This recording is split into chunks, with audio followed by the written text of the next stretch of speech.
We're live from Georgia, a key battleground state in the race for the White House. In just moments, the current U.S. president will debate the former U.S. president as their party's presumptive nominees, a first in American history. We want to welcome our viewers in the United States and around the world to our studios in Atlanta. This is the CNN presidential debate. This debate is being produced by CNN and is coming to you live on CNN, CNN International, CNN.com, CNN Max, and CNN Espanol. This is a pivotal moment between President Joe Biden and former President Donald Trump in their rematch for the nation's highest office. Each will make his case to the American people with just over 4 months until Election Day. Good evening, I'm Dana Bash, anchor of CNN's Inside Politics and co-anchor of State of the Union. I'm Jake Tapper, anchor of CNN's The Lead and co-anchor of State of the Union. Dana and I will co-moderate this evening. Our job is to facilitate a debate between the two candidates tonight. Before we introduce them, we want to share the rules of the debate with the audience at home. Former President Trump will be on the left side of the screen. President Biden will be appearing on the right. A coin toss determined their positions. Each candidate will have 2 minutes to answer a question and 1 minute each for responses and rebuttals. An additional minute for follow-up, clarification, or response is at the moderator's discretion. When it's time for a candidate to speak, his microphone will be turned on and his opponent's microphone will be turned off. Should a candidate interrupt when his microphone is muted, he will be difficult to understand for viewers at home. At the end of the debate, each candidate will get 2 minutes for closing statements. There is no studio audience tonight. Pre-written notes, props, or contact with campaign staff are not permitted during the debate. By accepting our invitation to debate, both candidates and their campaigns agreed to accept these rules. Now, please welcome the 46th President of the United States, Joe Biden. Folks, how are you?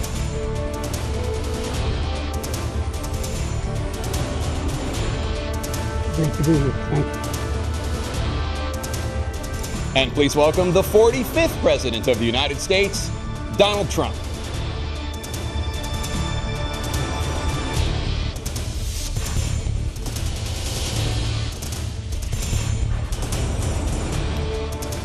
Gentlemen, thanks so much for being here. Let's begin the debate, and let's start with the issue that voters consistently say is their top concern, the economy. President Biden, inflation has slowed, but prices remain high. Since you took office, the price of essentials has increased. For example, a basket of groceries that cost $100 then now costs more than $120. And typical home prices have jumped more than 30%. What do you say to voters who feel they are worse off under your presidency than they were under President Trump? We got to take a look at what I was left when I became president, what Mr. Trump left me. We had an economy that was in free fall. The pandemic was so badly handled. Many people were dying. All he said was, it's not that serious. Just inject a little bleach into your arm. You'll be all right. The economy collapsed. There were no jobs. Unemployment rate rose to 15%. It was terrible. And so what we had to do is try to put things back together again. And that's exactly what we began to do. We created 15,000 new jobs. We brought out the position where we have 800,000 new manufacturing jobs. But there's more to be done. There's more to be done. Working class people are still in trouble. I come from Scranton, Pennsylvania. I come of a household where the kitchen table, if the things weren't able to be met during the month, it was a problem. Price of eggs, the price of gas, the price of housing, the price of a whole range of things. That's why I'm working so hard to make sure I deal with those problems. And we're going to make sure that we reduce the price of housing. We're going to make sure we build 2 million new units. We're going to make sure we cap rents so corporate greed can't take over. The combination, what I was left with in corporate greed, is the reason why we're in this problem right now. In addition to that, we're in a situation where if you take a look at all that was done in his administration, he didn't do much at all. By the time he left, things were in chaos, literally chaos. And so we put things back together. We created, I said, those jobs. We make sure we had a situation where we brought down the price of prescription drugs, which is a major issue for many people, to $15 for a insulin shot as opposed to $400. No senior has to pay more than $200 for any drug, all the drugs they can include beginning next year. in a situation and we're going to make that available to everybody, to all Americans. So we're working to bring down the price of around the kitchen table, and that's what we're going to get done. Thank you. President Trump? We have the greatest economy in the history of our country. We have never done so well.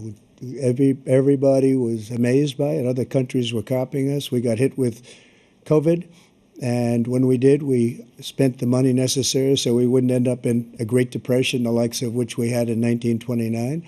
By the time we finished, so we did a great job. We got a lot of credit for the economy, a lot of credit for the military, and no wars, and so many other things. Everything was rocking good. But the thing we never got the credit for, and we should have, is getting us out of that COVID mess. He created mandates that was a disaster for our country. But other than that, we had given them back a country where the stock market actually was higher than pre-COVID, and nobody thought that was even possible. The only jobs he created are for illegal immigrants and bounce-back jobs, a bounce-back from the COVID. He has not done a good job. He's done a poor job, and inflation's killing our country. It is absolutely killing us. Thank you. President Biden? Well, look, the greatest economy in the world, he's the only one who thinks that, I think. I don't know anybody else who thinks he had the greatest economy in the world. And, you know, the fact of the matter is that we found ourselves in a situation where his economy, he rewarded the wealthy. He had the largest tax cut in American history, $2 trillion. He raised a deficit larger than any president has in any one term. He's the only president other than Herbert Hoover who's lost more jobs than he had when he began, since Herbert Hoover. The idea that he did something that was significant. And the military, you know, when he was president, they were still killing people in Afghanistan. He didn't do anything about that. When he was president, we were still finding ourselves in a position where you had a notion that we were this safe country. The truth is, I'm the only president this century that doesn't have this decade, that doesn't have any troops dying anywhere in the world like he did. President Trump, I want to follow up if I can. Am I allowed to respond to him? Well, I'm going to ask you a follow-up. You can do whatever you want with the minute that we give you. I want to follow up. You want to impose a 10% tariff on all goods coming into the U.S. How will you ensure that that doesn't drive prices even higher? It's not going to drive them higher. It's just going to cause countries that have been ripping us off for years, like China and many others, in all fairness to China. It's going to just force them to pay us a lot of money, reduce our deficit tremendously, and give us a lot of power for other things. But he made a statement. The only thing he was right about is I gave you the largest tax cut in history. I also gave you the largest regulation cut in history. That's why we had all the jobs. And the jobs went down, and then they bounced back, and he's taking credit for bounce-back jobs. You can't do that. He also said he inherited 9% inflation. Now, he inherited almost no inflation, and it stayed that way for 14 months. And then it blew up under his leadership because they spent money like a bunch of people that didn't know what they were doing. And they don't know what they were doing. It was the worst, probably the worst administration in history. There's never been. And as far as Afghanistan is concerned, I was getting out of Afghanistan, but we were getting out with dignity, with strength, with power. He got out. It was the most embarrassing day in the history of our country's life. President Trump, over the last 8 years, under both of your administrations, the national debt soared to record highs. And according to a new nonpartisan analysis, President Trump, your administration approved $8.4 trillion in new debt, while so far, President Biden, you've approved $4.3 trillion in new debt. So, former President Trump, many of the tax cuts that you signed into law are set to expire next year. You want to extend them and go even further, you say. With the U.S. facing trillion-dollar deficits and record debt, why should top earners and corporations pay even less in taxes than they do now? Because the tax cuts spurred the greatest economy that we've ever seen just prior to COVID. And even after COVID, it was so strong that we were able to get through COVID much better than just about any other country. But we spurred, that tax spurred. Now, when we cut the taxes, as an example, the corporate tax was cut down to 21% from 39%, plus beyond that. We took in more revenue with much less tax, and companies were bringing back trillions of dollars back into our country. The country was going like never before, and we were ready to start paying down debt. We were ready to start using the liquid gold right under our feet, the oil and gas right under our feet. We were going to have something that nobody else has had. We got hit with COVID. We did a lot to fix it. I gave him an unbelievable situation with all of the therapeutics and all of the things that we came up with. We gave him something great. Remember, more people died under his administration, even though we had largely fixed it. More people died under his administration than our administration, and we were right in the middle of it, something which a lot of people don't like to talk about. But he had far more people dying in his administration. He did the mandate, which is a disaster, mandating it. The vaccine went out. He did a mandate on the vaccine, which is the thing that people most objected to about the vaccine. And he did a very poor job, just a very poor job. And I will tell you, not only poor there, but throughout the entire world, we're no longer respected as a country. They don't respect our leadership. They don't respect the United States anymore. We're like a third world nation between weaponization of his election, trying to go after his political opponent, all of the things he's done. We've become like a third world nation, and it's a shame. The damage he's done to our country. And I'd love to ask him, and will, why he allowed millions of people to come in here from prisons, jails, and mental institutions to come into our country and destroy our country. President Trump, we will get to immigration later in this block. President Biden, I want to give you an opportunity to respond to this question about the national debt. He had the largest national debt of any president in a 4-year period, number one. Number two, that $2 trillion tax cut benefited the very wealthy. What I'm going to do is fix the tax system. For example, we have 1,000 trillionaires in America. Billionaires in America. And what's happening? They're in a situation where they, in fact, pay 8.2% in taxes. If they just paid 24%, 25%, either one of those numbers, they'd raise $500 billion, I should say, in a 10-year period. We'd be able to wipe out his debt. We'd be able to help make sure that all those things we need to do, child care, elder care, making sure that we continue to strengthen our health care system, making sure that we're able to make every single solitary person eligible for what I've been able to do with the with the COVID, with dealing with everything we have to do with, look, if we finally beat Medicare. Thank you, President Biden. President Trump?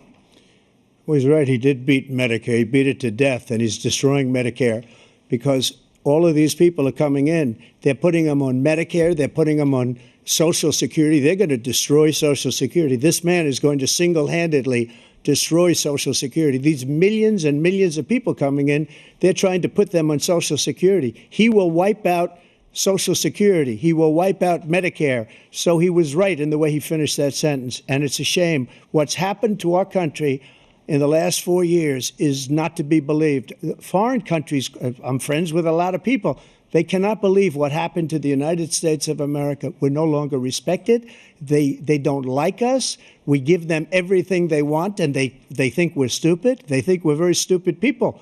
What we're doing for other countries, and they do nothing for us. What this man has done is absolutely criminal. Thank you, President Trump. Dana?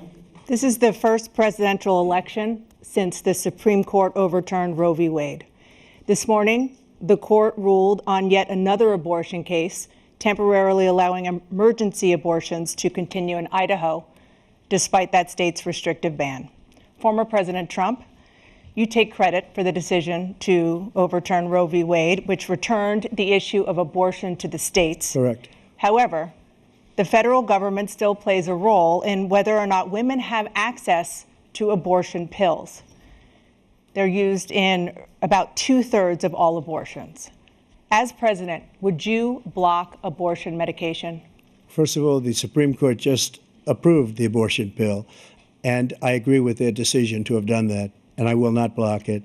And if you look at this whole question that you're asking, complex but not really complex. 51 years ago, you had Roe v. Wade, and everybody wanted to get it back to the states. Everybody, without exception. Democrats, Republicans, liberals, conservatives.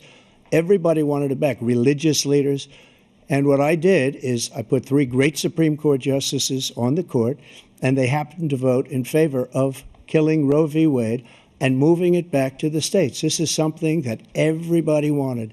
Now, 10 years ago or so, they started talking about how many weeks and how many this, getting into other things. But every legal scholar throughout the world, the most respected, wanted it brought back to the states. I did that. Now the states are working it out. If you look at Ohio, it was a decision that was an end result that was a little bit more liberal than you would have thought. Kansas, I would say the same thing. Texas is different. Florida is different. But they're all making their own decisions right now. And right now, the states control it. That's the vote of the people. Like Ronald Reagan, I believe in the exceptions. I am a person that believes. And frankly, I think it's important to believe in the exceptions. Some people, you have to follow your heart. Some people don't believe in that. But I believe in the exceptions for rape, incest, and the life of the mother. I think it's very important. Some people don't. Follow your heart. But you have to get elected also. And because that has to do with other things. You got to get elected. The problem they have is they're radical because they will take the life of a child in the 8th month, the 9th month, and even after birth. After birth, if you look at the former governor of Virginia, he was willing to do this. He said, we'll put the baby aside and we'll determine what we do with the baby, meaning we'll kill the baby.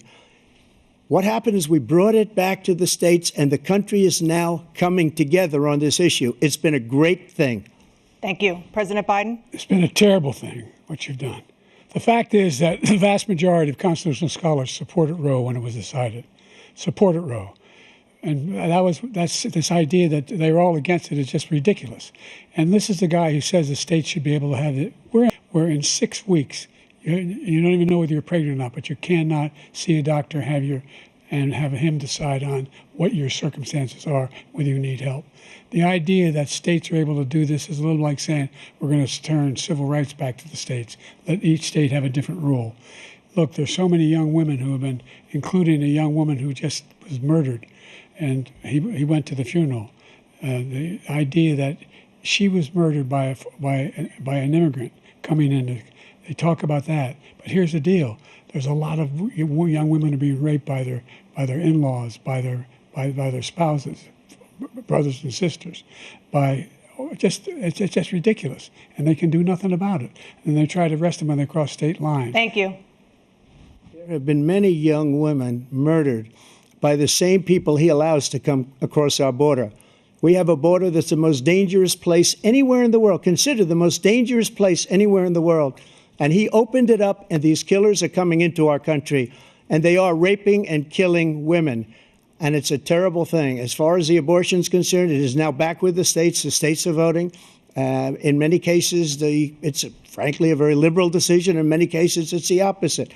But they're voting, and it's bringing it back to the vote of the people, which is what everybody wanted, including the founders, if they knew about this issue, which, frankly, they didn't.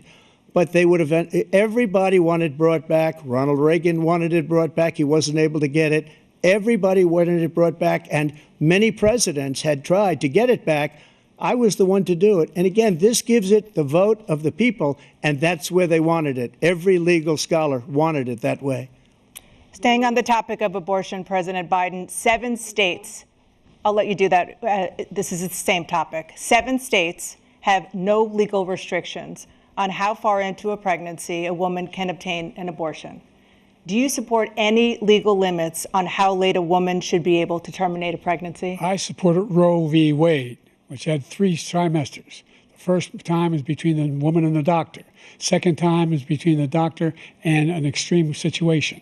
The third time is between the doctor, between the woman and the state.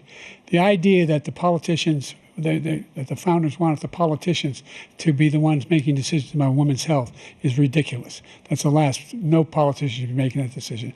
A doctor should be making those decisions. That's how it should be run. That's what you're going to do. And if I'm elected, I'm going to restore Roe v. Wade. So that means he can take the life of the baby in the 9th month and even after birth, because some states, Democrat run, take it after birth. Again, the former governor of Virginia, put the baby down, then we decide what to do with it. So he's willing to, as we say, rip the baby out of the womb in the 9th month and kill the baby. Nobody wants that to happen, Democrat or Republican. Nobody wants it to happen. You're lying. That is simply not true. The Roe v. Wade does not provide for that.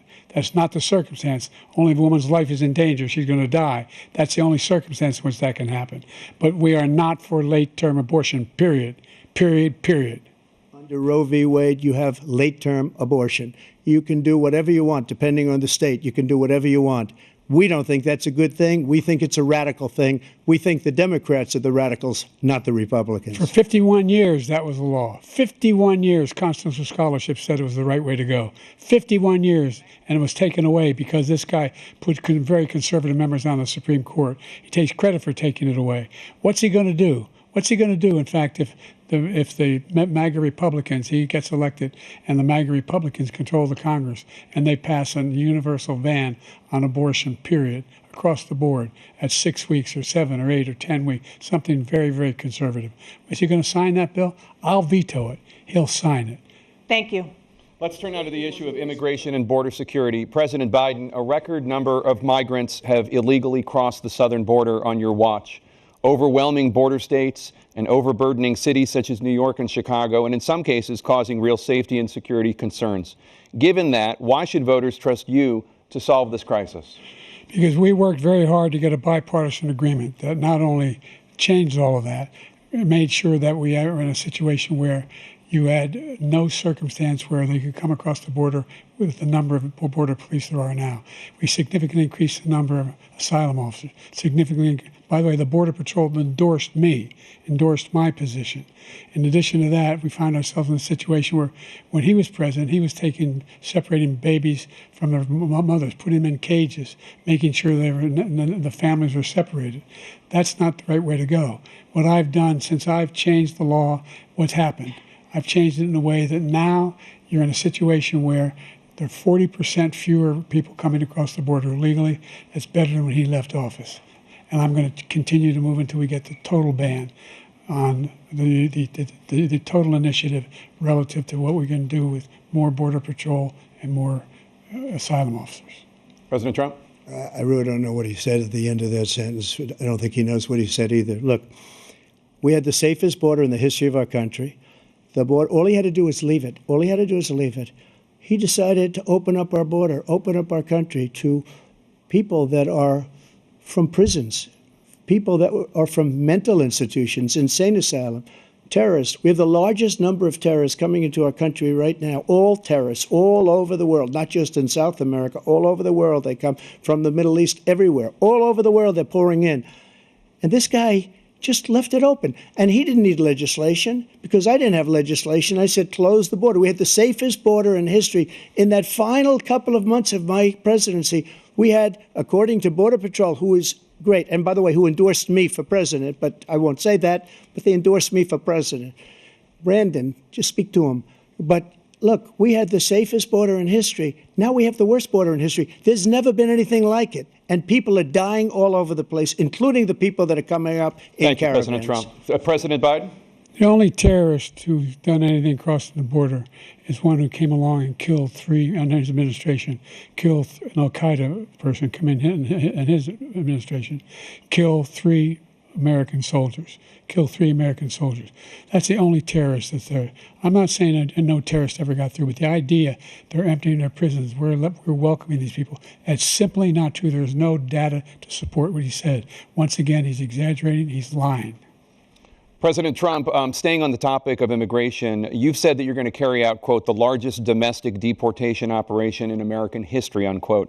Does that mean that you will deport every undocumented immigrant in America, including those who have jobs, including those whose spouses are citizens, and including those who have lived here for decades? And if so, how will you do it? Just 1 second. He said we killed 3 people. The people we killed are al-Baghdadi and Soleimani, the 2 greatest terrorists, biggest terrorists anywhere in the world. And it had a huge impact on everything, not just border, on everything. He's the one that killed people with the bad water, including hundreds of thousands of people dying and also killing our citizens when they come in.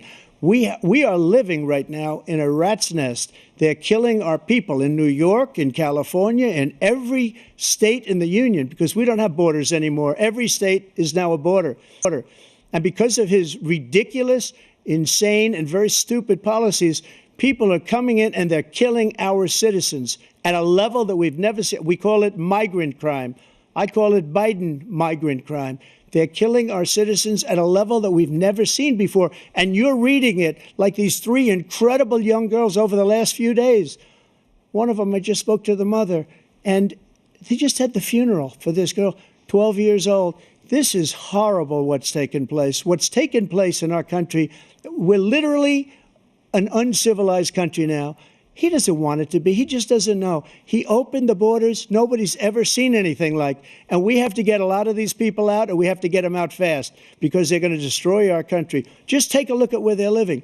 They're living in luxury hotels in New York City and other places.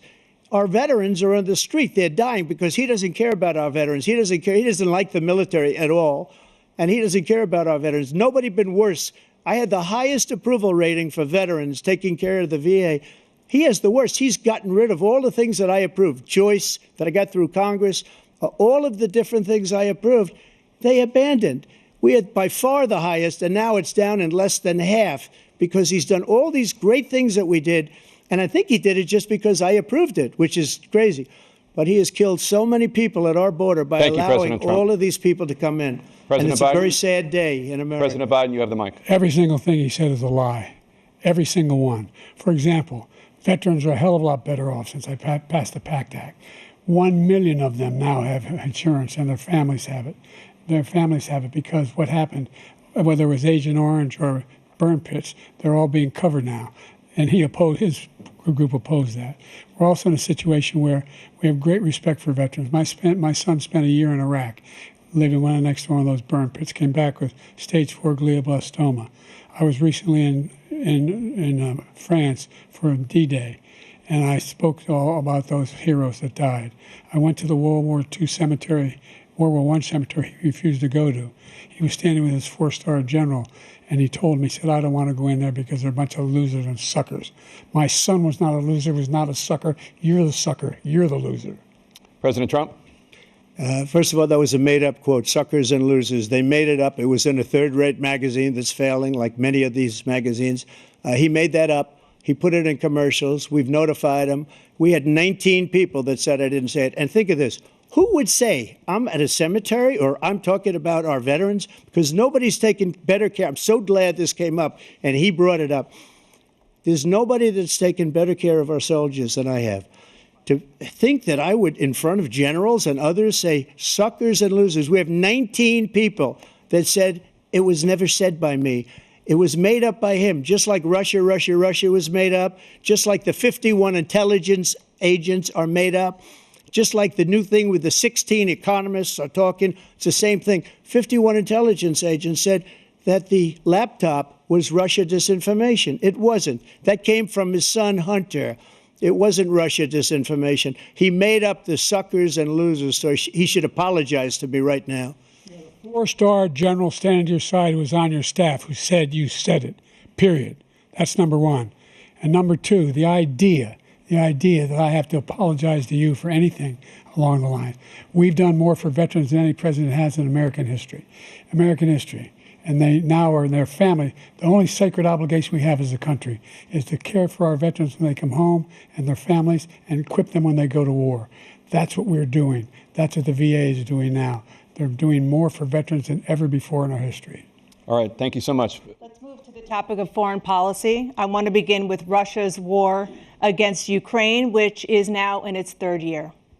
Former President Trump, Russian President Vladimir Putin says he'll only end this war if Russia keeps the Ukrainian territory it has already claimed and Ukraine abandons its bid to join NATO. Are Putin's terms acceptable to you? First of all, our veterans and our soldiers can't stand this guy. They can't stand him. They think he's the worst commander-in-chief, if that's what you call him, that we've ever had. They can't stand him. So let's get that straight. And they like me more than just about any of them. And that's based on every single bit of information. As far as Russia and Ukraine, if we had a real president, the president that knew, that was respected by Putin, he would have never invaded Ukraine. A lot of people are dead right now, much more than people know. You know, they talk about numbers. You can double those numbers, maybe triple those numbers. He did nothing to stop it. In fact, I think he encouraged Russia from going in. I'll tell you what happened. He was so bad with Afghanistan. It was such a horrible embarrassment, most embarrassing moment in the history of our country, that when Putin watched that and he saw the incompetence, that he should have fired those generals, like I fired the one that you mentioned. And so he's got no love lost. But he should have fired those generals. No general got fired for the most embarrassing moment in the history of our country, Afghanistan, where we left billions of dollars of equipment behind. We lost 13 beautiful soldiers, and 38 soldiers were obliterated. And by the way, we left people behind, too. We left American citizens behind. When Putin saw that, he said, you know what? I think we're going to go in and maybe take this was his dream. I talked to him about it, his dream. The difference is he never would have invaded Ukraine, never, just like Israel would have never been invaded in a million years by Hamas. You know why? Because Iran was broke with me. I wouldn't let anybody do business with them. They ran out of money. They were broke. They had no money for Hamas. They had no money for anything, no money for terror. That's why you had no terror at all during my administration. This place, the whole world is blowing up under him. President Biden? I've never heard so much malarkey in my whole life. Look, the fact of the matter is that we're in a situation where, let's take the last point first. Iran attacked American troops, caused brain damage for a number of these troops, and he did nothing about it. Recently, not when he was president, they attacked. He said they're just having headaches. That's all it is. He didn't do a thing when the attack took place, number one. Number two, we got over 100,000 Americans and others out of Afghanistan during that airlift. Number three, we found ourselves in a situation where, if you take a look at what Trump did in Ukraine, this guy told Trump, do whatever you want, and do whatever you want. And that's exactly what Trump did to Putin, encourage him, do whatever you want. And he went in. And listen to what he said when he went in. He was going to take Kyiv in 5 days, remember? Because it's part of the old Soviet Union. That's what he wanted to reestablish, Kyiv. And he, in fact, didn't do it at all. He wasn't able to get it done.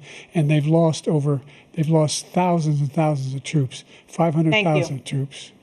President Trump, I never said that. For 1 minute, I just want to go back to my original question, which is, are Putin's terms acceptable to you? Keeping the territory in Ukraine? No, they're not acceptable. But look, this is a war that never should have started. If we had a leader in this war, he led everybody along. He's given $200 billion now or more to Ukraine. He's given $200 billion. That's a lot of money. I don't think there's ever been anything like it. Every time that Zelensky comes to this country, he walks away with $60 billion. He's the greatest salesman ever. And I'm not knocking him. I'm not knocking anything. I'm only saying the money that we're spending on this war, and we shouldn't be spending, it should have never happened. I will have that war settled between Putin and Zelensky as president-elect before I take office on January 20th. I'll have that war settled. People being killed so needlessly, so stupidly, and I will get it settled, and I'll get it settled fast before I take office. President Biden, you have a minute. The fact is that Putin is a war criminal. He's killed thousands and thousands of people. And he has made one thing clear. He wants to reestablish what was part of the Soviet Empire, not just a piece. He wants all of Ukraine. That's what he wants. And then you think he'll stop there? Do you think he'll stop when if he takes Ukraine? What do you think happens to Poland? What do you think of Belarus? What do you think happens to those NATO countries? And so if you want a war, you ought to find out what he's going to do, because if in fact he does what he says and walks away, and by the way, all that money we give Ukraine are from weapons we make here in the United States. We give them the weapons, not the money at this point. And our NATO allies have produced as much funding for Ukraine as we have. That's why we're strong. Thank you. Moving on to the Middle East. In October, Hamas attacked Israel, killing more than 1,000 people and taking hundreds of hostages. Among those held and thought to still be alive are 5 Americans. Israel's response has killed thousands of Palestinians and created a humanitarian crisis in Gaza. President Biden, you've put forward a proposal to resolve this conflict, but so far Hamas has not released the remaining hostages, and Israel is continuing its military offensive in Gaza. So what additional leverage will you use to get Hamas and Israel to end the war? You have 2 minutes. Number one, everyone from the United Nations Security Council straight through to the G7 to the Israelis and Netanyahu himself have endorsed the plan I put forward, which has 3 stages to it. The first stage is trade the hostages for a ceasefire. Second phase is a ceasefire with additional conditions. The third phase is the end of the war. The only one who wants the war to continue is Hamas. Number one, they're the only ones standing out. We're still pushing hard to get them to accept. In the meantime, what's happened In Israel, we're finding that the only thing I've denied Israel was 2,000-pound bombs. They don't work very well in populated areas. They kill a lot of innocent people. We're providing Israel with all the weapons they need and when they need them. And by the way, I'm the guy that organized the world against Iran when they had a full-blown intercontinental ballistic missile attack on Israel. No one was hurt. No one Israeli was accidentally killed, and it just stopped. We saved Israel. We are the biggest producer of support for Israel of anyone in the world.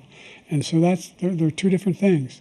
Hamas cannot be allowed to be continued. We continue to send our experts and our intelligence people as to how they can get Hamas like we did bin Laden. You don't have to do it. And by the way, they've been greatly weakened, Hamas, greatly weakened, and they should be. They should be eliminated. But you've got to be careful for using certain weapons among population centers. Just going back to Ukraine for 1 second. We have an ocean separating us. The European nations together have spent $100 billion, or maybe more than that, less than us. Why doesn't he call them and say, you got to put up your money like I did with NATO? I got them to put up hundreds of billions of dollars. The Secretary General of NATO said Trump did the most incredible job I've ever seen. They wouldn't have any. They were going out of business. We were spending almost 100% of the money was paid by us. He didn't do that. He's getting all. You got to ask these people to put up the money. We're over $100 billion more spent, and it has a bigger impact on them because of location, because we have an ocean in between. You got to ask them. As far as Israel and Hamas, Israel's the one that wants to go. He said the only one that wants to keep going is Hamas. Actually, Israel is the one, and you should let him go and let him finish the job. He doesn't want to do it. He's become like a Palestinian, but they don't like him because he's a very bad Palestinian. He's a weak one. President Biden, you have a minute. I've never heard so much foolishness. This is a guy who wants to get out of NATO. Are you going to stay in NATO? He's going to pull out of NATO. The idea that we have, our strength lies in our alliances as well. It may be a big ocean, but we're ever able to avoid a war in Europe, a major war in Europe? What happens if, in fact, you have Putin continue to go into NATO? We have an Article 5 agreement. Attack on one is attack on all. You want to start the nuclear war he keeps talking about, go ahead. Let Putin go in and control Ukraine and then move on to Poland and other places. See what happens then. He has no idea what the hell he's talking about. And by the way, I got 50 other nations around the world to support Ukraine, including Japan and South Korea, because they understand that this kind of dislocation has a serious threat to the whole world peace. No major war in Europe has ever been able to be contained just to Europe. President Trump, just to follow up, would you support the creation of an independent Palestinian state in order to achieve peace in the region? I'd have to see, but before we do that, the problem we have is that we spend all the money. So they kill us on trade. I made great trade deals with the European nations because if you add them up, they're about the same size economically. Their economy is about the same size as the United States. And they were no cars, they don't want anything that we have, but we're supposed to take their cars, their food, their everything, their agriculture. I changed that. But the big thing I changed is they don't want to pay. And the only reason that he can play games with NATO is because I got them to put up hundreds of billions of dollars. I said, and he's right about this, I said, no, I'm not going to support NATO if you don't pay. They asked me that question, would you guard us against Russia at a very secret meeting of the 28 states at that time, nations at that time? And I said, no, if you don't pay, I won't do that. And you know what happened? Billions and billions of dollars came flowing in the next day and the next months. But now we're in the same position. We're paying everybody's bills. Let's turn to the issue of democracy. Former President Trump, I want to ask you about January 6, 2021. After you rallied your supporters that day, some of them stormed the Capitol to stop the constitutionally mandated counting of electoral votes. As president, you swore an oath to, quote, preserve, protect, and defend, unquote, the Constitution. What do you say to voters who believe that you violated that oath through your actions and inaction on January 6th and worry that you'll do it again? Well, I don't think too many believe that. And let me tell you about January 6th. On January 6th, we had a great border. Nobody coming through, very few. On January 6th, we were energy independent. On January 6th, we had the lowest taxes ever. We had the lowest regulations ever. On January 6th, we were respected all over the world. All over the world, we were respected. And then he comes in, and we're now laughed at. We're like a bunch of stupid people. What happened to the United States' reputation under this man's leadership is horrible, including weaponization, which I'm sure at some point you'll be talking about, where he goes after his political opponent because he can't beat him fair and square. You have 80 seconds left. My question was, what do you say to those voters who believe that you violated your constitutional oath through your actions and inaction on January 6, 2021, and worry that you'll do it again? Well, I didn't say that to anybody. I said peacefully and patriotically. And Nancy Pelosi, if you just watched the news from 2 days ago, on tape to her daughter, who's a documentary filmmaker, they say, but she's saying, oh, no, it's my responsibility. I was responsible for this. Because I offered her 10,000 soldiers or National Guard, and she turned them down. And the mayor in writing, by the way, the mayor, in writing, turned it down, the mayor of D.C. They turned it down. I offered 10,000 because I could see, I had virtually nothing to do. They asked me to go make a speech. I could see what was happening. Everybody was saying they're going to be there on January 6th. They're going to be there. And I said, you know what? There's a lot of people coming. You could feel it. You could feel it, too, and you could feel it. And I said, they ought to have some National Guard or whatever. And I offered it to her. And she now admits that she turned it down. And it was the same day she was, I don't know, she can't be very happy with her daughter because it made her into a liar. She said, I take full responsibility for January 6th. President Biden? Look, he encouraged those folks to go up on Capitol Hill, number one. I sat in the dining room off the Oval Office. He sat there for 3 hours watching, begging, being begged by his vice president and a number of his colleagues on the Republican side as well to do something, to call for a stop, to end it. Instead, they talked about these people being patriots and great patrons of America. In fact, he says he'll now forgive them for what they've done. They've been convicted. He says he wants to commute their sentences and say that no. But he went to every single court in the nation. I don't know how many cases, scores of cases, including the Supreme Court. And they said, no, this guy is responsible for doing what was done. He did do a damn thing. And these people should be in jail. And they should be the ones who are being held accountable. And he wants to let them all out. And now he says if he loses again, such a whiner that he is, that it could be a bloodbath. Thank you, President Biden. President Trump? What they've done to some people that are so innocent, you ought to be ashamed of yourself. What you have done, how you've destroyed the lives of so many people.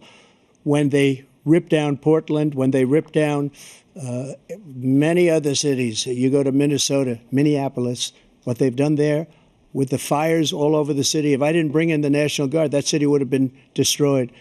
When you look at all of they took over big chunks of Seattle. I was all set to bring in the National Guard. They heard that. They saw them coming, and they left immediately. What he said about this whole subject is so off. Peacefully patriotic. One other thing. The Unselect Committee, which is basically two horrible Republicans that are all gone now, out of office, and Democrats, all Democrats, they destroyed and deleted all of the information they found because they found out we were right. We were right. And they deleted and destroyed all of the information. They should go to jail for that. If a Republican did that, they'd go to jail. Thank you, President Trump. President Biden, I want to give you a minute. The only person on this stage is a convicted felon is the man I'm looking at right now. And the fact of the matter is, what he's telling you is simply not true. The fact is that there was no effort on his part to stop what was going on up in Capitol Hill. And all those people, every one of those who were convicted, deserves to be convicted. The idea that they didn't kill somebody, just went in and broke down doors, broke the windows, occupied offices, turned over desks, turned them over statues. The idea that those people are patriots? Come on. When I asked him the first two debates we had, first time around, I said, will you denounce the Proud Boys? He said, no, I'll tell them to stand by. The idea he's refusing, will you denounce these guys? Will you denounce the people we're talking about now? Will you denounce the people who attacked that Capitol? What are you going to do? I'm going to give you a minute, President Trump, for a follow-up question I have. After a jury convicted you of 34 felonies last month, you said if reelected, you would, quote, have every right to go after, unquote, your political opponents. You just talked about members of the Select Committee on January 6th going to jail. Your main political opponent is standing on stage with you tonight. Can you clarify exactly what it means about you feeling you have every right to go after your political opponents? Well, I said my retribution is going to be success. We're going to make this country successful again, because right now it's a failing nation. My retribution is going to be success. But when he talks about a convicted felon, his son is a convicted felon at a very high level. His son is convicted, going to be convicted probably numerous other times. Should have been convicted before, but his Justice Department let the statute of limitations lapse on the most important things. But he could be a convicted felon as soon as he gets out of office. Joe could be a convicted felon with all of the things that he's done. He's done horrible things. All of the death caused at the border, telling the Ukrainian people that we're going to want $1 billion or you change the prosecutor. Otherwise, you're not getting $1 billion. If I ever said that, that's quid pro quo. That we're not going to do anything. We're not going to give you $1 billion unless you change your prosecutor having to do with the son. This man is a criminal. This man, you're lucky. You're lucky. I did nothing wrong. We'd have a system that was rigged and disgusting. I did nothing wrong. Thank you, President Trump. President Biden, you have said, I'm coming right to you, sir. You want to respond? Go ahead. I'll give you a minute to respond. The idea that I did anything wrong relative to what you're talking about is outrageous. It's simply a lie, number one. Number two, the idea that you have a right to seek retribution against any American just because you're president is wrong. It's simply wrong. No president's ever spoken like that before. No president in our history has spoken like that before. Number three, the crimes that you are still charged with, and think of all the civil penalties you have. How many billions of dollars do you owe in civil penalties for molesting a woman in public, for doing a whole range of things, of having sex with a porn star on the night while your wife was pregnant? I mean, what are you talking about? You have the morals of an alley cat. Give you a minute, sir. I didn't have sex with a porn star, number one. Number two, that was a case that was started and moved. They moved a high-ranking official, a DOJ, into the Manhattan DA's office to start that case. That case is going to be appealed and won. We had a very terrible judge, a horrible judge, Democrat. The prosecutor were all high-ranking Democrats, appointed people, and both the civil and the criminal. He basically went after his political opponent because he thought it was going to damage me. But when the public found out about these cases, because they understand them better than he does, he has no idea what these cases are. But when they found out about these cases, you know what they did? My poll numbers went up, way up. You know that because you're reporting it. And we took in more money in the last 2 weeks than we've ever taken in the history of any campaign. I don't think any campaign has ever taken. Hundreds of millions of dollars came pouring in because the public knows it's a scam and it's a guy that's after his political opponent because he can't win fair and square. Thank you, President Trump. President Biden, you have said, quote, Donald Trump and his MAGA Republicans are determined to destroy American democracy. Do you believe that the tens of millions of Americans who are likely to vote for President Trump will be voting against American democracy? The more they know about what he's done, yes. The more they know about what he's done. And there's a lot more coming. He's got a lot of cases down the road coming around. He's got a whole range of issues he has to face. I don't know what the juries will do, but I do know he has a real problem. And so the fact that, could you ever think you hear any president say that I'm going to seek retribution?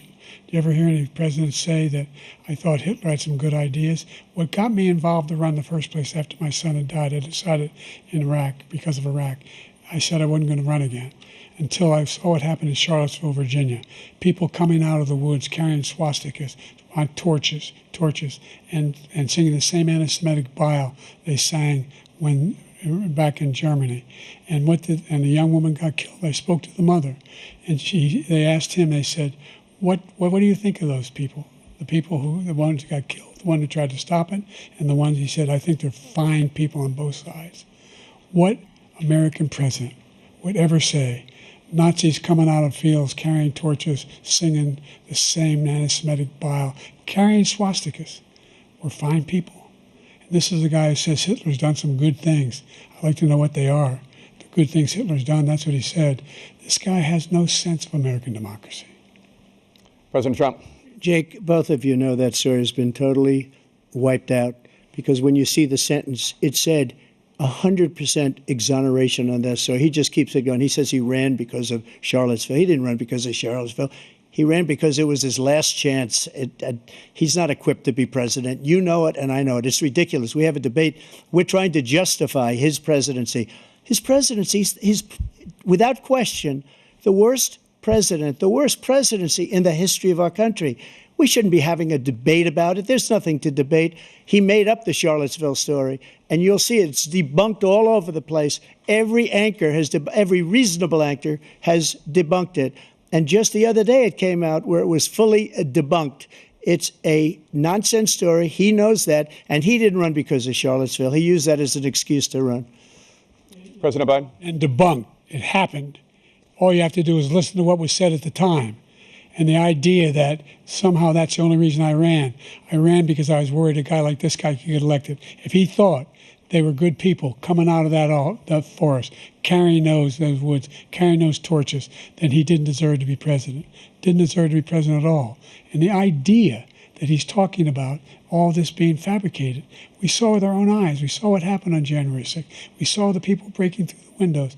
We saw people occupying his own vice president. Look, there's a reason why 40 of his 44 top cabinet officers refused to endorse him this time.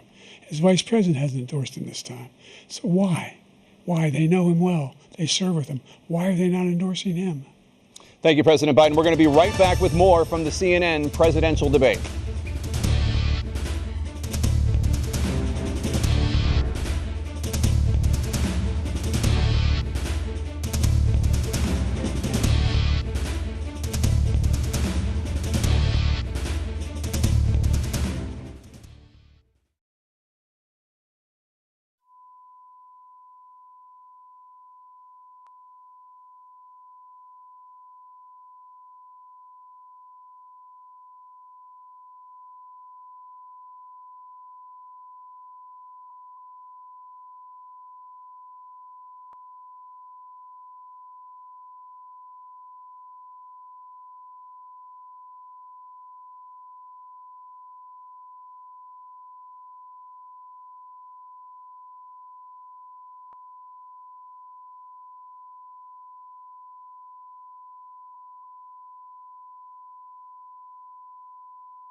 Welcome back to the CNN presidential debate live from Georgia.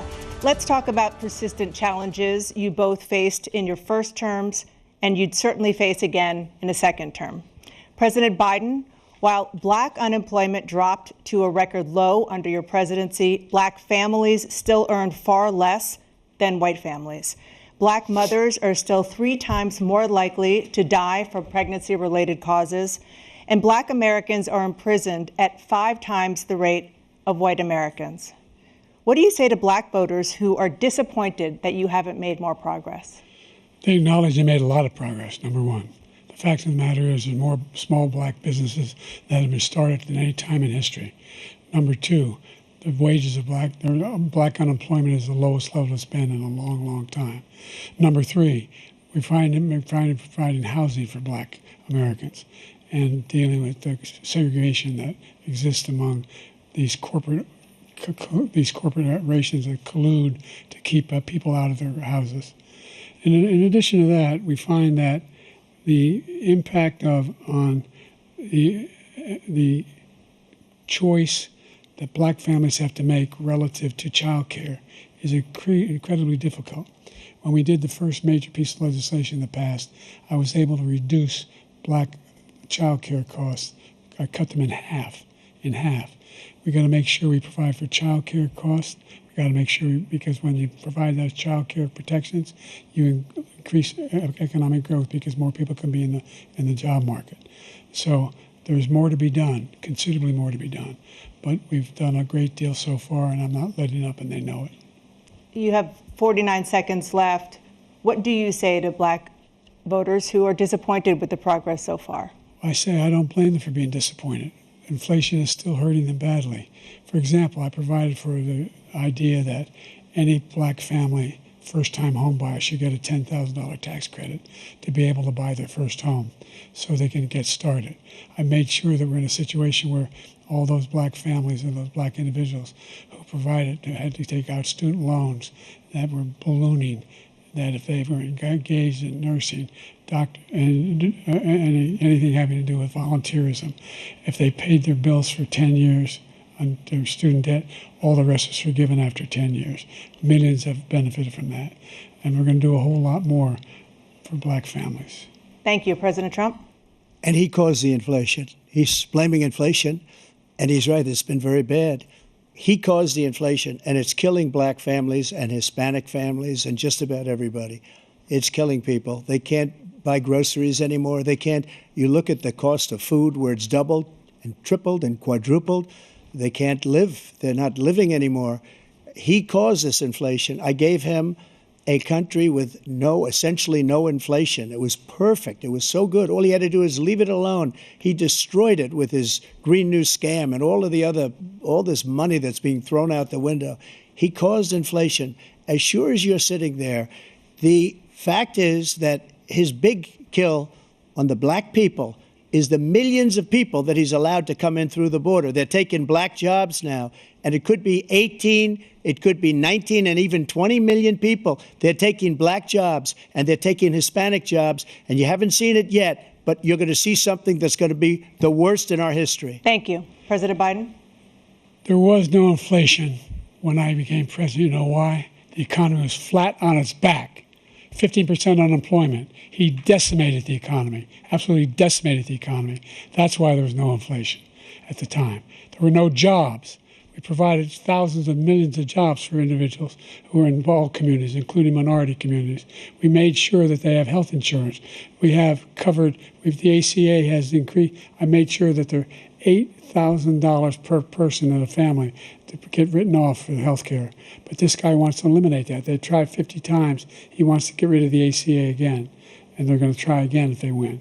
You find ourselves in a position where the idea that we're not doing anything, we put more police on the street than any administration has. He wants to cut the cops. We're providing for equity and making sure people have a shot to make it.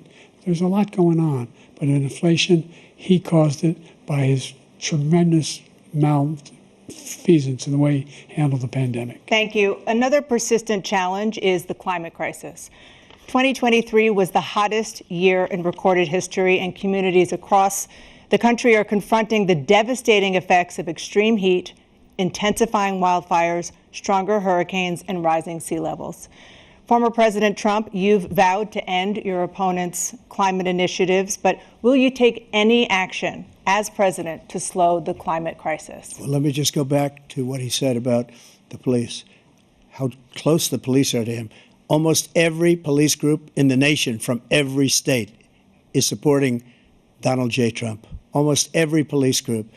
And what he's done to the black population is horrible, including the fact that for 10 years he called them super predators. We can't, in the 1990s, we can't forget that. Super predators was his name, and he called it to them for 10, and they've taken great offense at it, and now they see it happening. But when they see what I did for criminal justice reform and for the historically black colleges and universities, where I funded them and got them all funded, and the opportunity zones with Tim, as you know, Tim Scott was incredible. He did a great job, great senator from South Carolina. He came to me with the idea, and it was a great idea. It's one of the most successful economic development acts ever in the country, opportunity zones. And the biggest beneficiary are blacks. And that's why we have the best numbers with them in maybe ever. They're saying ever. I read this morning where ever, the best numbers. He's lost much of the black population because he's done a horrible job for black people. He's also done a horrible job for Hispanics. But wait till you see these millions of people pouring into our country, and they're going to take the jobs, and it's already started, and you haven't seen anything yet. It's a disaster. You've 38 seconds left. President Trump, will you take any action as president to slow the climate crisis? So I want absolutely immaculate clean water, and I want absolutely clean air, and we had it. We had H2O. We had the best numbers ever, and we were using all forms of energy, all forms, everything. And yet, during my 4 years, I had the best environmental numbers ever. And my top environmental people gave me that statistic just before I walked on the stage, actually. I don't know where the hell he's been. The idea that anything he said is true. I've passed the most extensive climate change legislation in history. We find ourselves, and by the way, black colleges. I came up with $15 billion for HBCUs, historic black universities and colleges, because they don't have the kind of contributors that they have to build these laboratories and the like. Any black student is capable in college of doing any white student can do. They just don't have the money, but now they'll be able to get those jobs in high tech. We're in a situation where the idea that he is claiming to have done something that had the cleanest water, he hadn't done a damn thing for the environment. He pulled out of the Paris Climate Accord. I immediately joined it because if we reach 1.5 degrees Celsius at any one point, there's no way back. The only existential threat to humanity is climate change, and he didn't do a damn thing about it. He wants to undo all that I've done. The Paris Accord was going to cost us $1 trillion, and China nothing, and Russia nothing, and India nothing. It was a ripoff of the United States. And I ended it because I didn't want to waste that money because they treat us horribly. We were the only ones. It was costing us money. Nobody else was paying into it.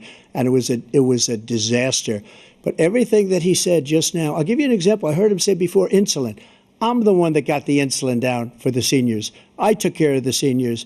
What he's doing is destroying all of our medical programs because the migrants coming in, they want everybody. And look, I have the biggest heart on the stage. I guarantee you that. And I want to take care of people. But we're destroying our country. They're taking over our schools, our hospitals, and they're going to be taking over Social Security. He is destroying Social Security, Medicare, and Medicaid. The idea is that we, in fact, we were the only ones of consequence who were not members of the Paris Accord. How can we do anything if we're not able to, the United States can't get its pollution under control? One of the largest polluters in the world, number one. We're making significant progress. By 2035, we will have cut pollution in half. We have made significant progress, and we're continuing to make progress. We set up a climate corps for thousands of young people to learn how to deal with climate, just like the Peace Corps. And we're we're moving in directions that are going to significantly change the elements of cause of pollution. But the idea that he claims that he has the biggest heart up here and he's really concerned about pollution and about climate, I've not seen any indication of that. And by the way, with regard to prescription drugs, one company agreed that they would reduce the price to $35, which I was calling for, one, voluntarily. I made sure every company in the world, every pharmaceutical company, cannot have to pay. Thank you. And by the way, so every day, millions of Americans struggle just to make ends meet. For many older Americans, Social Security provides a critical lifeline. President Biden, if nothing is done to Social Security, seniors will see their benefits cut in just over 10 years. Will you name tonight one specific step that you're willing to take to keep Social Security solvent? yes, make the very wealthy begin to pay their fair share. Right now, everybody making under $170,000 pays 6% of their income, of their paycheck, every single time they get a paycheck from the time the first one they get when they're 18 years old. The idea that they're going to, I'm proposing that everybody, the millionaires pay 1%. So no one I would not raise the cost of Social Security for anybody under $400,000. After that, I began to make the wealthy begin to pay their fair share by increasing from 1% beyond to be able to guarantee the program for life. So you still have 82 seconds left. Are there any other measures that you think that would be able to help keep Social Security solvent, or is that one enough? Well, no, that one enough will keep it solvent, but the biggest thing I'll do if we defeat this man, because he wants to get rid of Social Security. He thinks there's plenty to cut in Social Security. He's wanting to cut Social Security and Medicare, both times. And and if you look at the program put forward by the House Republican caucus that I believe supports, is in fact want to cut it as well. The idea that we don't need to protect our seniors is ridiculous. And by the way, the American public has greater health care coverage today than ever before. And on the ACA, as I said, you're in a circumstance where 400,000 people, 40 million people would not have insurance because they have a pre-existing condition. The only thing that allows them to have that insurance is the fact that they, in fact, are part of the ACA. And by the way, the other thing is, we're in a situation where we talk about education for black communities. I've raised the amount of money for Pell Grants by another $8,000. So anybody making under $70,000 a year is going to be able to get $15,000 toward their tuition. He just doesn't know what he's talking about. Thank you, President Biden. President Trump. So I've dealt with politicians all my life. I've been on this side of the equation for the last 8 years. I've never seen anybody lie like this guy. He lies. I've never seen it. He can look you in the face about so many other things, too. And we mentioned the laptop. We mentioned Russia, Ukraine. Everything he does is a lie. It's misinformation and disinformation. The losers and suckers story that he made up is a total lie on the military. It's a disgrace. But Social Security, he's destroying it because millions of people are pouring into our country, and they're putting them onto Social Security. They're putting them onto Medicare, Medicaid. They're putting them in our hospitals. They're taking the place of our citizens. What they're doing to the VA, to our veterans, is unbelievable. Our veterans are living in the street, and these people are living in luxury hotels. He doesn't know what he's doing, and it's really coming back. I've never seen such anger in our country before. President Biden? The idea that veterans are not being taken care of, I told you before. And by the way, when I said suckers and losers, he acknowledged after that he fired that general. That general got fired because he's the one that acknowledged that that's what he said. He was the one standing with Trump when he said it, number one. Number two, the idea that we're going to be in a situation where all these millions and millions, the way he talks about it, illegal aliens are coming into the country and taking away our jobs. There's a reason why we have the fastest growing economy in the world, the reason why we have the most successful economy in the world. We're doing better than any other nation in the world. And by the way, those 15 Nobel laureates he talked about being phony, those 15 Nobel laureates, economists, they all said that if Trump is reelected, we're likely to have a recession and inflation is going to increasingly go up. And by the way, worst president in history, 159 presidential scholars voted him the worst president in the history of the United States of America. President Biden, thank you so much. Let's turn to the cost of child care, which many American families struggle to afford. President Trump, both you and President Biden have tried to address this issue, but the average cost of child care in this country has risen to more than $11,000 a year per child. For many families, the cost of child care for 2 children is more than their rent. In your second term, what would you do to make child care more affordable? Just to go back, the general got fired because he was no good. And if he said that, that's why he made it up. But we have 19 people that said I didn't say it, and they're very highly respected, much more so than him. The other thing is, he doesn't fire people. He never fired people. I've never seen him fire anybody. I did fire a lot. I fired Comey because he was no good. I fired a lot of the top people at the FBI, drained the swamp. They were no good. Not easy to fire people. You'd pay a price for it, but they were no good. I inherited these people. I didn't put him there. I didn't put Comey there. He was no good. I fired him. This guy hasn't fired anybody. He never fires. He should have fired every military man that was involved with the Afghanistan horror show, the most embarrassing moment in the history of our country. He didn't fire. Did you fire anybody? Did you fire anybody that's on the border, that's allowed us to have the worst border in the history of the world? Did anybody get fired for allowing 18 million people, many from prisons, many from mental institutions? Did you fire anybody that allowed our country to be destroyed?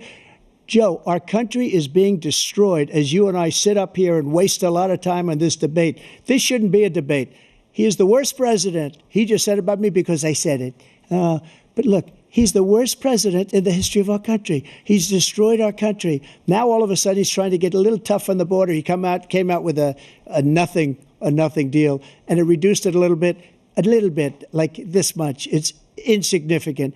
He wants open borders. He wants our country to either be destroyed or he wants to pick up those people as voters. And I don't think we just can't let it happen. If he wins this election, our country doesn't have a chance, not even a chance, of coming out of this rut. We probably won't have a country left anymore. That's how bad it is. He is the worst in history by far. Thank you, President Trump. President Biden? We're the most admired country in the world. We're the United States of America. There's nothing beyond our capacity. We have the finest military in the history of the world, the finest in the history of the world. No one thinks we're weak. No one wants to screw around with us. Nobody, number one. Number two, the idea that we're talking about worst presidents. I wasn't joking. Look it up or go online. 159 or 58, don't hold me the exact number, presidential historians, they've had meetings and they voted who's the worst president in American history. One through best to worst. They said he was the worst in all of American history. That's a fact. That's not conjecture. He can argue they're wrong, but that's what they voted. The idea that he is doing anything to deal with child care, he did virtually nothing to child care. We should significantly increase the child care tax credit. We should significantly increase the availability of women and men or single parents to be able to go back to work.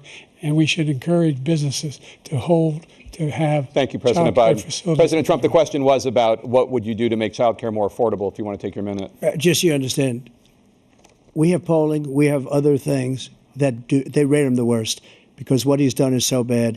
And they rate me, I'll show you, I will show you, and they rate me one of the best, okay? And if I'm given another 4 years, I will be the best. I think I'll be the best. Nobody's ever created an economy like us. Nobody ever cut taxes like us. He's the only one I know. He wants to raise your taxes by 4 times. He wants to raise everybody's taxes by 4 times. He wants the Trump tax cuts to expire. So everybody, including the two of you, are going to pay 4 to 5 times.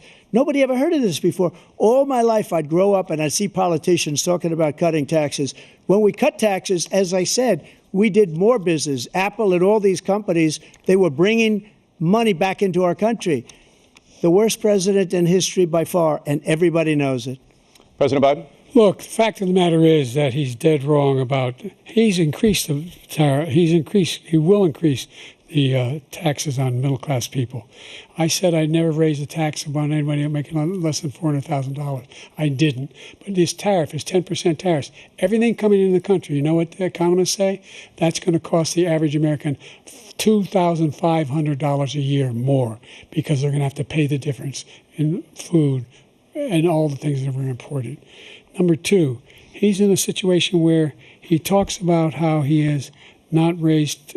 He somehow helped the middle class. Middle class have been devastated by you. Now you want a new tax cut of $5 trillion over the next 10 years, which is going to fundamentally bankrupt the country. You had the largest deficit of any president in American history, number one.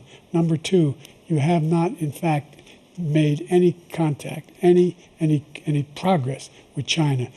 We are at the lowest trade deficit with China since 2010. Thank you, President Biden. You lost. Thank you, President Biden. Let's discuss an epidemic impacting millions of Americans that both of you have made a top priority in your first term, the opioid crisis. And for both of you, the number of overdose deaths in this country has gone up. Under your term, it went up. Under your term, it has gone up.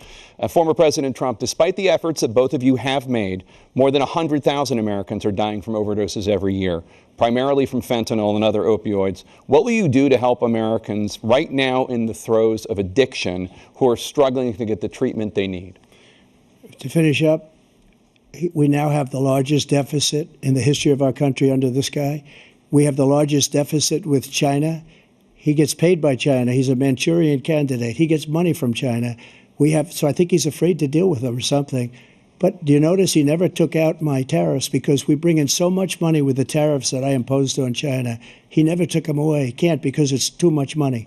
It's tremendous. And we saved our steel industries, and there was more to come, but he hasn't done that.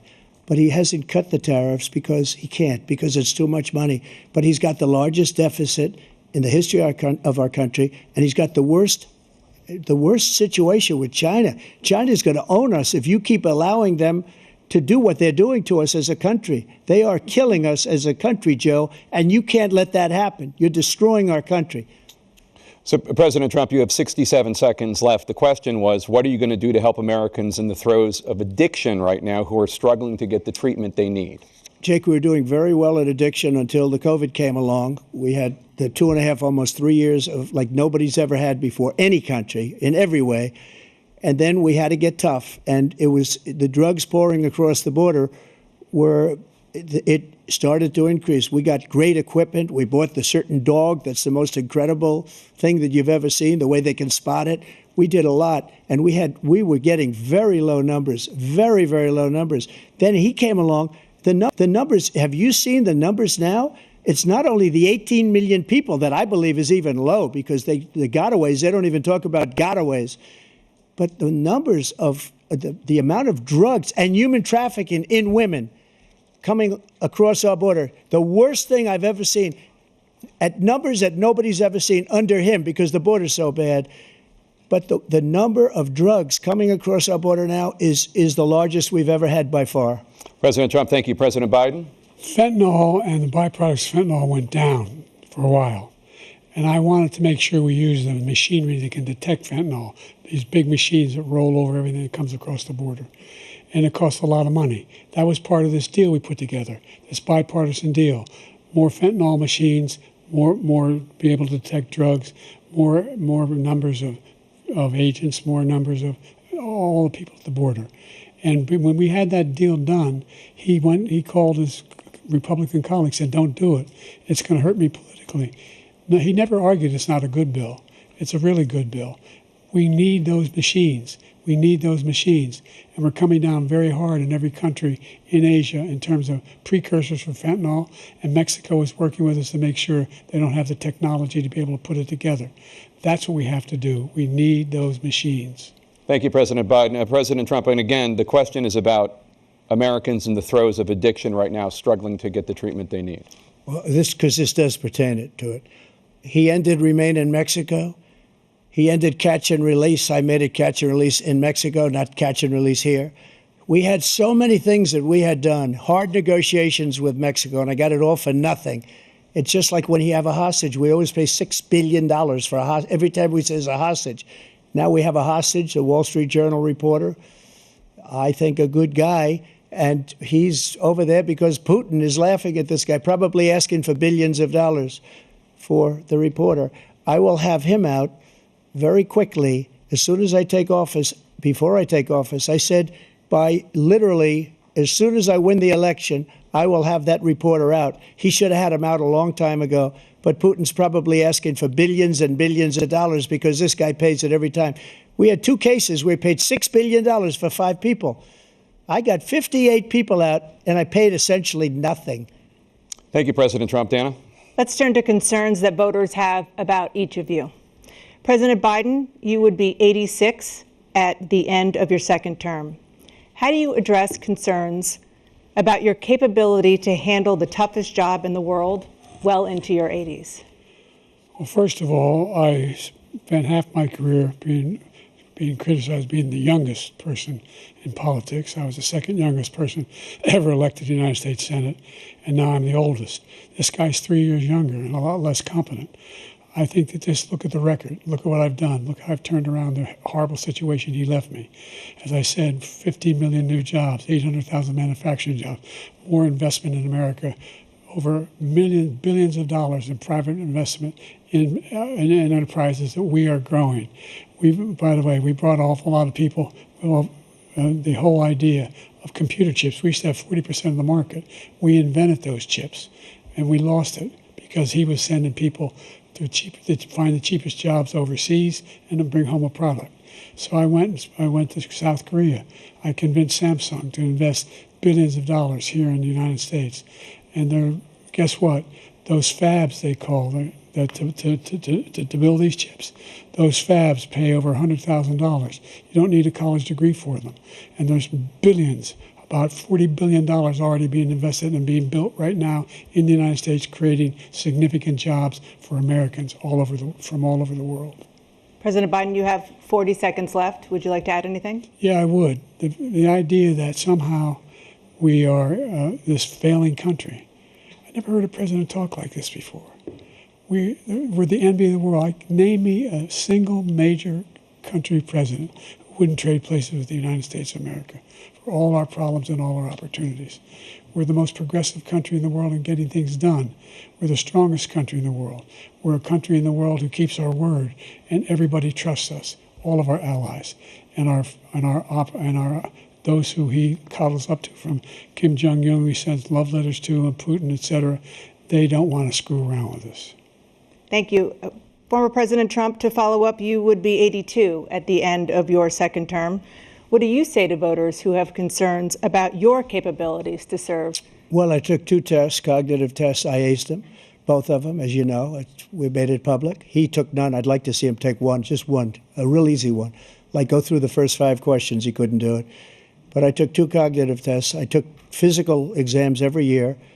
And, we knock on wood wherever we may have wood, that I'm in very good health. I just won 2 club championships, not even senior, 2 regular club championships. To do that, you have to be quite smart, and you have to be able to hit the ball a long way. And I do it. He doesn't do it. He can't hit a ball 50 yards. He challenged me to a golf match. He can't hit a ball 50 yards. I think I'm in very good shape. I feel that I'm as in good a shape as I was 25, 30 years ago. Actually, I'm probably a little bit lighter, but I'm in as good a shape as I was years ago. I feel very good. I feel the same. But I was willing to take a cognitive test. And you know what? If I didn't do well, I aced him. Dr. Ronnie Jackson, who's a great guy when he was White House doctor. And then I took another one, a similar one. And one of them said they've never seen anybody ace him. Thank you. President Biden? You can see he is 6'5" and only 223 pounds, or 235 pounds. Well, you said 6'4", 200. Well, anyway, that's it. Anyway, just take a look at what he says he is, and take a look at what he is.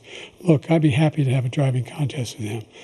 I got my handicap, which when I was vice president, down to a 6. But by the way, I told you before, I'm happy to play golf if you carry your own bag. Think you can do it? That's the biggest lie. That he's a 6 handicap of all. I was an 8 handicap. Yeah. 8. Never. But I have, how many? I've seen you swing. I know you swing. Okay, let's not act like children. President Trump, we're going to turn Let's not act like children. to a specific concern that voters have about you. Will you pledge tonight that once all legal challenges have been exhausted, that you will accept the results of this election, regardless of who wins, and you will say right now that political violence in any form is unacceptable? Well, I shouldn't have to say that, but of course I believe that. It's totally unacceptable. And if you would see my statements that I made on Twitter at the time, And also my statement that I made in the Rose Garden, you would say is one of the strongest statements you've ever seen. In addition to the speech I made in front of, I believe, the largest crowd I've ever spoken to. And I will tell you, nobody ever talks about that. They talk about a relatively small number of people that went to the Capitol and in many cases were ushered in by the police. And as Nancy Pelosi said, it was her responsibility, not mine. She said that loud and clear. But the answer is, if the election is fair, free, and I want that more than anybody. And I'll tell you something. I wish he was a great president, because I wouldn't be here right now. I'd be at one of my many places enjoying myself. I wouldn't be under indictment because I wouldn't have been his political opponent, because he indicted me because I was his opponent. I wish he was a great president. I would rather have that. I wouldn't be here. I don't mind being here. But the only reason I'm here is he's so bad as a president that I'm going to make America great again. We're going to make America great again. We're a failing nation right now. We're a seriously failing nation. And we're a failing nation because of him. His policies are so bad. His military policies are insane. They're insane. These are wars that will never end with him. He will drive us into World War III, and we're closer to World War III than anybody can imagine. We are very, very close to World War III, and he's driving us there. And Kim Jong-un and President Xi of China, Kim Jong-un of North Korea, all of these, Putin, they don't respect him. They don't fear him. They have nothing going with this gentleman, and he's going to drive us into World War III. You want a World War III, let him follow and win, and let Putin say, do what you want, NATO. Just do what you want. There's a thing called Article 5. An attack on one is an attack on all, and required response. The idea, I can't think of a single major leader in the world who wouldn't trade places with the job I've done and what they've done. Because we are a powerful nation. We have wonderful people. It's because of the people, not me. It's because of the American people. They're capable of anything, and they step up when they're needed. And right now, we're needed. We're needed to protect the world because our own safety is at stake. And again, you want to have a war, just let Putin go ahead and take Kyiv, make sure they move on, see what happens in Poland, Hungary, and other places along that border. Then you have a war. President Trump, as I come back to you for a follow-up, the question was, will you accept the results of this election, regardless of who wins? Just to finish what he said, if I might, Russia, they took a lot of land from Bush. They took a lot of land from Obama and Biden. They took no land, nothing from Trump, nothing. He knew not to do it. He's not going to play games with me. He knew that. I got along with him very well, but he knew not to play games. He took nothing from me. But now he's going to take the whole thing from this man right here. That's a war that should have never started. It would have never started ever with me. And he's going to take Ukraine. And, you know, you asked me a question before, would you do this? He's got us in such a bad position right now with Ukraine and Russia, because Ukraine's not winning that war. He said, I will never settle until such time. They're running out of people. They're running out of soldiers. They've lost so many people. It's so sad. They've lost so many people, and they've lost those gorgeous cities with the golden domes that are 1,000 years old, all because of him and stupid decisions. Russia would have never attacked if I were president. President Trump, the question was, will you accept the results of the election, regardless of who wins? Yes or no, please. If it's a fair and legal and good election, absolutely. I would have much rather accepted these, but the fraud and everything else was ridiculous. And if you want, we'll have a news conference on it in a week, or we'll have another one of these in a week. But I will absolutely, there's nothing I'd rather do. It would be much easier for me to do that than I'm running again. I wasn't really going to run until I saw the horrible job he did. He's destroying our country. I would be very happy to be someplace else, in a nice location someplace. And again, no indictments, no political opponent stuff, because it's the only way he thinks he can win. But unfortunately, it's driven up my numbers and driven them up to a very high level because the people understand it. Well, let's see what your numbers are when this election is over. Let's see. You're a whiner. When you lost the first time, you continued, you appealed and appealed to courts all across the country. Not one single court in America said any of your claims had any merit, state or local, none.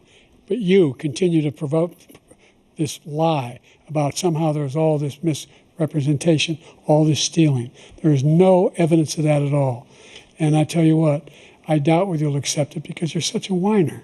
The idea, if you lose again, you accepting anything, you can't stand the loss. Something snapped in you when you lost the last time. We'll be right back with more from the CNN presidential debate, live from Georgia.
It is now time for the candidates to deliver their closing statements as predetermined by a coin toss. We're going to begin with you, President Biden. You have 2 minutes. We've made significant progress from the debacle that was left by President Trump in his last term. We find ourselves in a situation where, number one, we have to make sure that we have a fair tax system. I ask anyone out there in the audience or anyone out watching this debate, do you think the tax system is fair? The fact is that I said nobody even making under $400,000 had a single penny increase in their taxes and will not. And if I'm reelected, that'll be the case again. But this guy has increased your taxes because of the deficit, number one. He's increased inflation because of the debacle he left after the way he handled the pandemic. And he finds himself in a position where he now wants to tax you more by putting a 10% tariff on everything that comes into the United States of America. What I did, when, for example, he wants to get rid of the ability of Medicare